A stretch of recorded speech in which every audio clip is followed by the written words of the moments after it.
Welcome back to the channel. My name is June. How are you? Don't look back.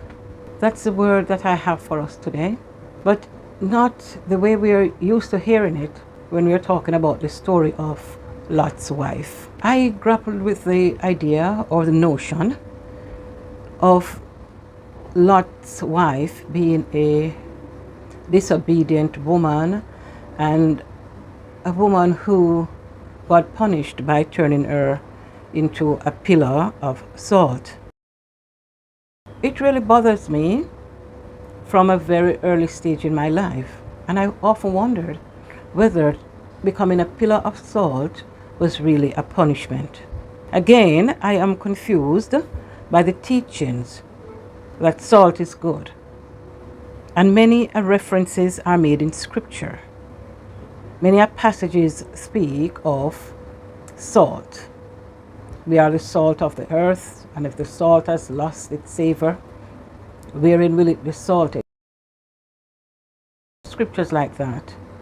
And in many biblical rituals, salt was used, except for when we read the story of Sodom and Gomorrah and Lot's wife becoming a pillar of salt. That was the only place in scripture, as I recall, that has anything bad or presenting salt as something bad. And so when the thought came into my spirit this morning, don't look back, don't go back, further knowledge came as I was musing, don't look back. The thought in my spirit was that God knew that Lot's wife would have looked back. She would have reflected. And I think he wanted her to do just that. In my own thoughts, I am saying that God wanted her to look back. She was a normal woman. She was a nurturer. She was a good helpmate to Lot. She was his wife, the mother of his children. She would have supported him on his journey with the Lord, and maybe was, on that journey too. As mothers, as wives, then we have the task of making sure that the family is protected at all costs, even to us playing martyr in many situations. And, I reasoned with myself the thought that maybe, just maybe, yes, she understood the mandate. She knew that they were to have gone to a particular place for safety. But as woman, as mother, as wife, she could not just get up and run away. She had to think about, okay, this is a life that I am used to here, the soft life maybe. How am I going to manage in another situation? What about my two daughters?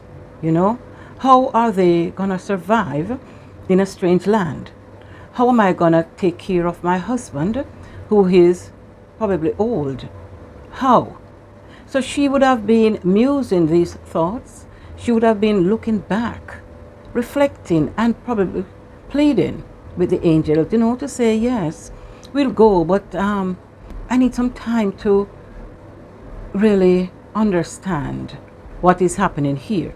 In some situations, the male in the relationship, they can get up and just go. But as women in a relationship, in a marriage, as a mother, then we would be thinking of the welfare of the family. And oftentimes, the man would probably be going, think about it in real life terms. We're going someplace, the man is ready, he's sitting in the car, he's honking the horn, and here we are gathering the children, gathering the snack bag, the water, making sure that we have, money for any unforeseen circumstances. And maybe, just maybe, these were the things that Lot's wife was reflecting on, was delaying about. And even as she was going, she was thinking, I am leaving this life behind to go with my husband on instruction of the angels, because the city will be destroyed. But at the same time, yes, I still have to think about what is going to happen to us. So yes, she's going, but she's reflecting, she's thinking, as a good wife, a good mother, she's thinking, she's reflecting. Her mind is not settled. She's going, but yes, what am I going to eat? How am I going to do my laundry? What about my daughter? What about my older husband? What about Abraham? What about this? What about that? She has to be thinking these things, while Lot probably is going and he's saying, come, come, come. But she's going, but she's hesitant. Just think about it in real life terms. Step away now from this beautiful story where we're saying, yeah, Lot's wife became a pillar of salt because she looked back. How many of us would not have done similar in that situation? How many of us would just be running to some place unknown on the instruction of God? Tell us. Tell me. Write it in the comment section. Let us have a discussion here. Scripture says that we are the salt of the earth. To mean that, we are good. We who are on this path, we are good, morally upstanding without fault, being separated by deeds and actions, maybe. Yeah. Could God in his infinite wisdom choose to canonize Lot's wife to show humankind the importance of salt in maintaining human health? The Bible speaks a lot about salt. Could it be that Lot's wife was the image of perfection, the virtuous woman? And yes, she's thinking of saving lives, her life, her husband's life, the children's life. Thinking back of life in the city, the sons-in-law of her daughters. All these things were going through her mind. And God could have seen that and said, okay, this is a good person. She has served my servant Lot, and he is a good man. And so I am going to make her a monument. I am going to make her name last for a lifetime, for many generations, until the end of time.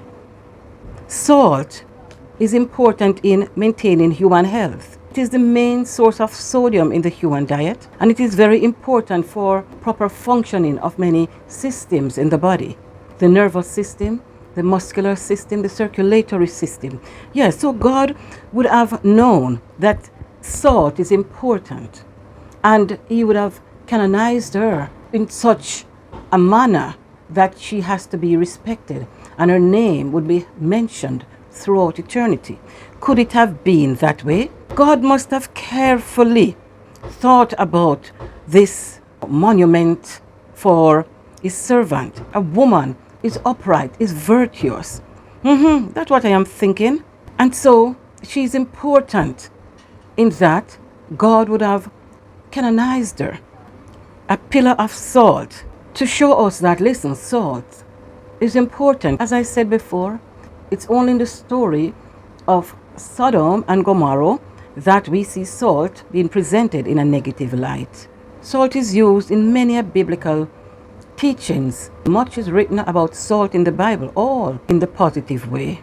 Lack of enough salt in our diet is harmful to one's health, since our muscles will not be able to contract, neither will blood be able to circulate throughout our bodies.